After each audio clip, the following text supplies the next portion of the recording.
All right, so let's talk about the sixth fundamental. Now we're talking about breathing, all right? I kind of covered a little bit a while ago when I started talking about side alignment. And I talked about the relationship and how you can't control everything. You can't control all your movement. You don't want to hold your breath forever. The longer you hold your breath, then physiologically, I start shaking inside, and then that transmits to my hands. I start shaking in my hands a little bit, okay? So you can't hold your breath long. You need to get to the point where you're not holding your breath at all, basically. You're shooting when it's natural. If you can time your shot, great, but there can be times when you can't time your shot, and it's not necessary, nor is it something you want to do. So but when you're first starting out, if we're talking about precision shooting on this dot right here, well then as I breathe, I'm naturally going to rise a little bit, and as I exhale, I'm actually going to lower a little bit, right? So there's that natural rise and lowering of my muzzle as well, and you get to where, okay, boom, I'll squeeze a shot off there. Boom. At the top of your exhale, or top of your inhale and the bottom of your exhale, you can press triggers then.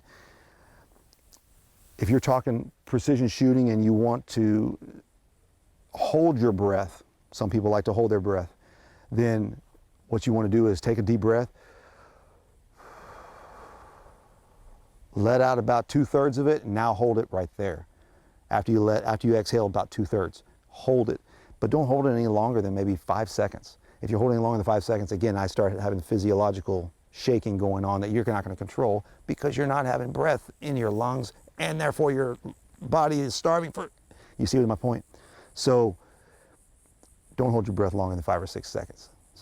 So you can either try shooting at the top of your breath, of that inhale, boom, because that's when movement is at the least, or at the bottom, boom, because again, that's when movement is at the least. Or a deep breath, exhale about 2/3 of it, and now hold it for between 3, 4, 5 seconds, and press that shot at that time. That's what we're talking about when it comes to breathing, okay? Get to the point where you don't have to do that, and you can literally squeeze the trigger anytime.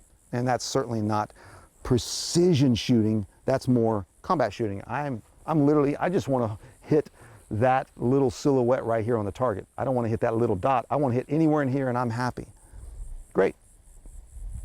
As you back up, this target becomes that basically at a close range. This target becomes that. So if we're at 10 yards, I'm not holding my breath unless I'm specifically focused on hitting the number 8. But when we're talking about defending ourselves in combat shooting, I don't care if I hit here or down here, and it's going to stop my threat from harming me, right? That's my point. What matters is if I'm off target. That's why I want to practice this kind of stuff. So hitting him here, anywhere in here, I'll have cardiovascular decompression, central nervous system damage. That's going to stop him. Out here, it's not. So that's why I need to practice more accuracy, so I can focus on hitting something like this. When I am stressed, everything gets expands more, everything gets larger. My percentage of shots go down, all right? National average for people involved in shootings like that, you're talking 20% of their norm. If I'm a 100% shooter on the range with no stress, now my life is in danger. Typically speaking, I'll hit 1 out of every 5 shots. That's horrible because we don't practice enough, all right? So that's why I say you need to practice with breathing and with all the fundamentals so you can focus on tighter groups. So in a stressful situation, that tight group literally opens up to here and you're still on target. I didn't have any miss my intended threat, and I'm not hitting people that didn't need to be hurt, so to speak, all right? And the last fundamental is going to be follow through. Follow through is really just a focus on all the fundamentals and not going so fast that I end up messing up one of the fundamentals at the end, all right? So follow through literally means on the trigger, again, empty gun, on the trigger, I'm pressing that trigger, and as soon as I'm done what I'm not, boom, oh, let's see what happened. Where'd the shot go? That's not good follow through. I'm not focusing on fundamentals, I'm focusing on the results. If you focus on the fundamentals, the results will show that you focused on the fundamentals. So literally when I'm pressing that trigger, I'm focused on equal height, equal light. Front sight post is crystal clear, smooth press to the rear, smooth, smooth, smooth, smooth, smooth. Oh, it just broke. My eyes were on the sights when it broke. Naturally, you're going to blink. You can't control the blink, right?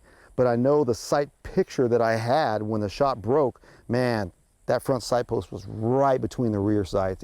It's gonna be perfect.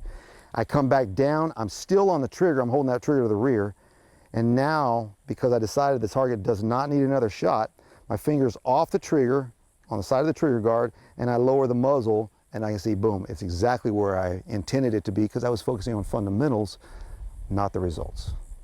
That's follow through.